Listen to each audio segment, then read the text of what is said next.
Kroasia mengikat Belgium 0-0 dalam perlawanan terakhir kumpulan F, sekaligus mengiringi Maghribi layak kepusingan kalah mati Piala Dunia 2022. Keputusan tersebut turut menyingkirkan The Red Devils dari kejohanan ini.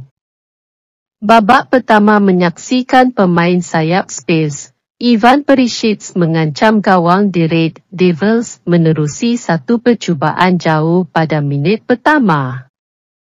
Bagaimanapun, percubaannya itu langsung tidak mencemaskan penjaga gol Thibaut Courtois kerana ia tersasar ke tepi gol. Tersentak, Belgium mengasak kubu Kroasia menerusi percubaan Yannick Carrasco pada minit ke-12.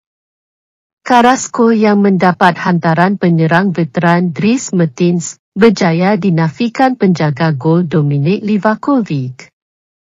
2 minit kemudian, giliran Mertens pula mencuba nasib, tetapi sepakannya itu langsung tidak mengenai sasaran. Seminit selepas itu, Kroasia menyangka mereka telah mendapat sepakan penalti selepas Carrasco didapati menjatuhkan pemain tengah Inter Milan, Marcelo Brozovic, dalam kotak penalti. Bagaimanapun, keputusan tersebut kemudiannya dibatalkan selepas VAR mendapati pemain Kroasia offside sebelum keputusan penalti diberi oleh pengadil perlawanan Anthony Taylor.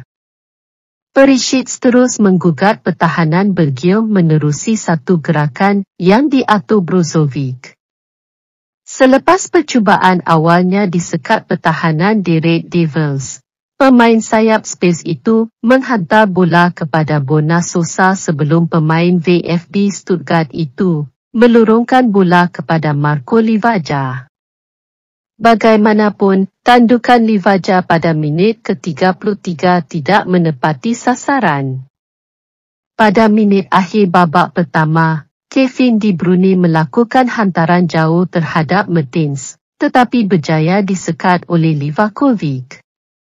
Susulan itu, Kroasia melancarkan serangan balas menerusi percubaan jarak jauh Sosa, tetapi ia tidak mengenai sasaran. Kedudukan 0-0 kekal sehingga rehat. Lepas rehat, Belgium memasukkan Romelu Lukaku bagi memecah kebuntuan.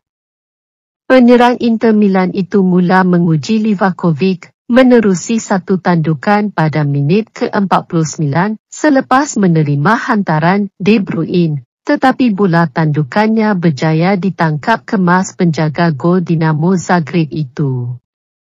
Seminit selepas itu, giliran Mateo Kovacic pula menguji Courtois, tetapi rembatan kencangnya berjaya dinafikan penjaga gol Real Madrid itu. Kroasia terus bikin Courtois bekerja keras mengawal gawang Belgium. Ia dimulakan menerusi percubaan Brozovic, selepas mendapat hantaran Kovacic pada minit ke-55, tetapi mudah dinafikan bekas penjaga gol Chelsea itu. Kemudian, Kapten Luka Modric pula mencuba menerusi percubaan jarak jauh seminit selepas itu, tetapi sepakan kencang bekas pemain Spurs itu turut dinafikan Courtois. Romelu Lukaku tak percaya percubaannya pada minit ke-60 dinafikan tiang gol. Belgium terus kempunan mendapatkan gol menerusi 2 percubaan pada minit ke-60. Cubaan Carrasco berjaya dinafikan Livakovic, tetapi cubaan susulan Lukaku ke arah gol Kroasia pula dinafikan oleh tiang gol. Bekas penyerang Manchester United itu kemudiannya tak menyangka tandukannya pada minit ke-63 hanya melepasi palang gol. Kroasia terus mencipta peluang menembusi gawang Courtois. Pemain sayap Bruno Petkovic mencipta satu gerakan menarik pada minit ke-68 dengan melurungkan bola kepada Modric.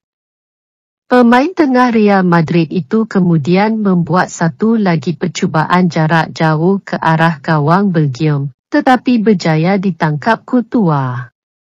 Belgium seakan ketandusan idea bagaimana hendak menembusi gawang Livakovic. Dengan perlawanan memasuki 10 minit terakhir, Kroasia lebih banyak mendominasi bola.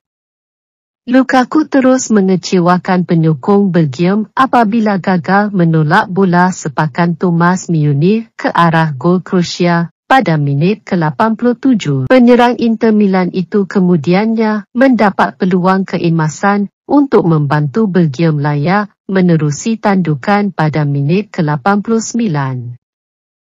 Bagaimanapun, cubaan Lukaku berjaya diselamatkan Livakovic daripada melintasi garisan gol Kroasia.